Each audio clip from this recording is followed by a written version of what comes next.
In the early 1960s, novelty songs about historical events, especially battles, were quite popular. Examples include Johnny Horton's songs Sink the Bismarck about the pursuit and sinking of the German battleship Bismarck during World War II, and the Battle of New Orleans about the eponymous battle in the War of 1812. In 1962, a songwriter named Dick Holler tried to imitate the success of these hits by writing his own song about the Red Baron. Baron Manfred von Richthofen was a Prussian aristocrat and a fighter pilot in the German Air Force during World War I. He was considered one of the most dangerous pilots in the war and was officially credited with 80 air combat victories. He was nicknamed the Red Baron and was eventually shot down and killed in combat on April 21st, 1918. Holler recorded a version of the song about the Red Baron. He even had airplane and machine gun sound effects added to the mix, but when he shopped it around to the major labels, no one was interested in it. So the song sat on a shelf for 4 years, gathering dust. Before continuing this story, we must go back to 1950. That year, cartoonist Charles M. Schulz had begun writing and illustrating a newspaper comic strip that would be published across America called Peanuts. It was a slice-of-life comic focusing on a small group of young children, particularly a boy named Charlie Brown and his anthropomorphic beagle Snoopy. While Snoopy cannot speak to humans, he walks on his hind legs and appears to have a human-level intelligence.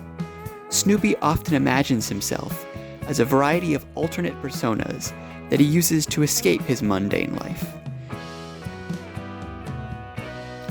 As Schulz once said in an interview, he has to retreat into his fanciful world in order to survive.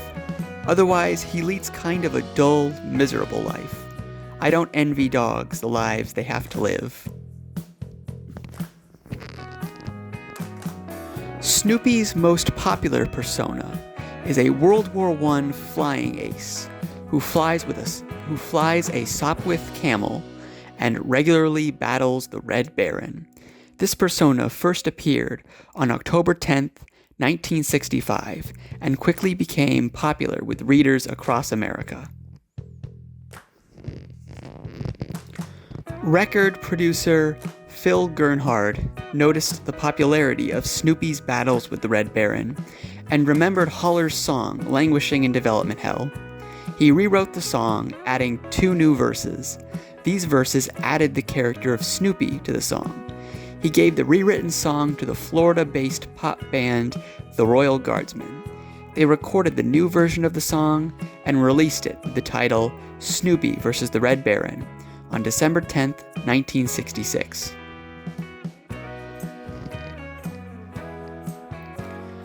The Royal Guardsmen consisted of 6 members: the bass guitarist Bill Below, drummer John Burdett, vocalist Chris Nunley, guitarist Tom Richards, keyboardist Billy Taylor, and lead vocalist and rhythm guitarist Barry Winslow.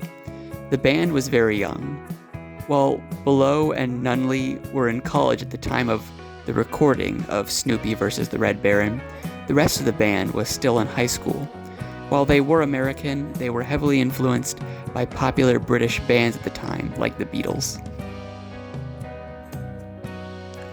The lyrics of the song itself are a mix of lyrics describing the actual historical events of World War I and lyrics describing Snoopy's fantasies from the Peanuts comic. The song describes the Red Baron's 80 combat victories with the lyric, 80 men tried and 80 men died, now they're buried together on the countryside. The song then transitions into describing Snoopy's fantasies. The song even mentions the Great Pumpkin, another character from Peanuts. Finally, the song describes Snoopy firing his machine gun at the Red Baron and the Red Baron's plane spinning out of sight.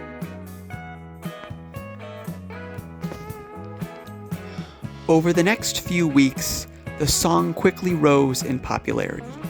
The Royal Guardsmen would go on national tour over Christmas break, making the song even more popular. It peaked on December 31st, where it reached the number 2 spot on the Billboard Hot 100 behind only the Monkees' I'm a Believer. The song would stay at this spot until January 21st, after which it fell off. The song would also sell close to 3 million copies. Because the Royal Guardsman didn't actually ask Schultz for permission to use his characters for the song, he sued them for copyright infringement. However, the lawsuit was eventually resolved amicably, and Schultz allowed the Royal Guardsman to continue to use his characters. He would even go on to work on the art for their album covers. The Royal Guardsmen remained popular for the rest of the 1960s. They would write several more songs about Snoopy. The first of these was the 1967 song, The Return of the Red Baron. The song begins describing Snoopy shooting down the Red Baron with a gleam in his eye, and the Red Baron leaping from his plane before it crashes. Snoopy circles back to check his kill, and sees that the Red Baron has survived. The song continues to describe Snoopy's battles with the Red Baron. Eventually, Snoopy finds the Red Baron on the ground trying to fix his plane, lands, and engages the Baron in a pistol duel. The song ends with both Snoopy and the Red Baron still alive. The next notable song was another 1967 song, Snoopy's Christmas. The Royal Guardsmen wanted to do a Christmas song. They took inspiration from the unofficial Christmas truce of 1914, when soldiers on both sides of World War I refused to fight on Christmas Day and celebrated the holiday together. The song begins with Snoopy fighting the Red Baron on Christmas Eve. Ice forms on the wings of Snoopy's plane, forcing him to land behind the enemy lines. The Red Baron has the chance to kill Snoopy, but chooses to spare him, lands next to him, and celebrates the holiday with him. This song is basically the Red Baron redemption arc song.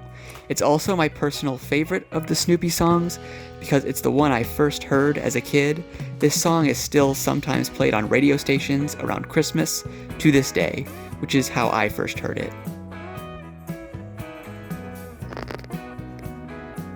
1968 was an election year, so that year, the Royal Guardsmen released the song Snoopy for President.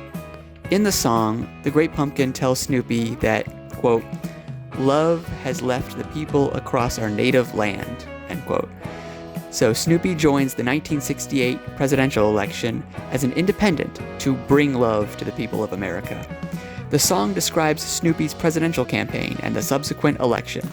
Snoopy seems to come up short of winning by 1 vote until a stranger casts his vote for Snoopy, making Snoopy President of the United States. The stranger is revealed to be the Red Baron.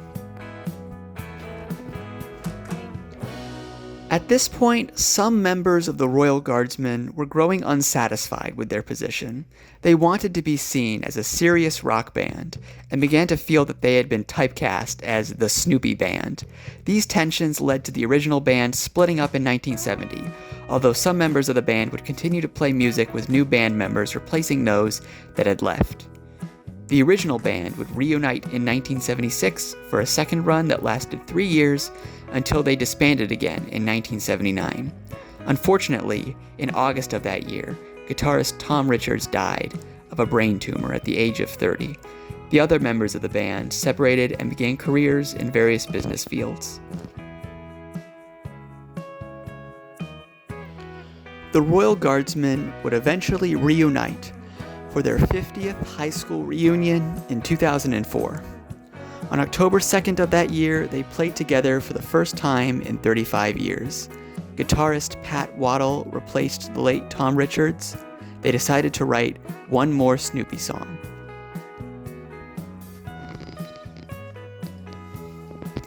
They decided to return to their version of Snoopy's roots as a war hero. But with the Red Baron redeemed, they needed a new foe for Snoopy to battle. They also wanted to update it for the 2000s, so they needed to pick a historical figure who was the modern equivalent to the Red Baron.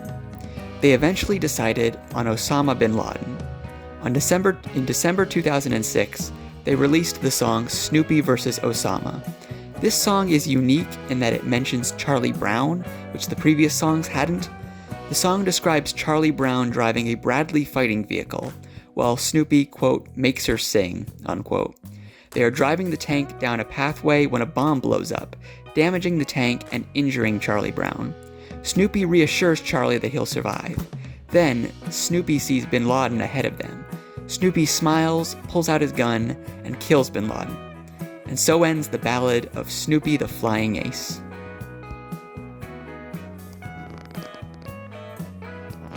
As far as I know, that's all of the Royal Guardsmen's Snoopy songs. If I missed any or got anything wrong, please let me know in the comments. Thanks for watching.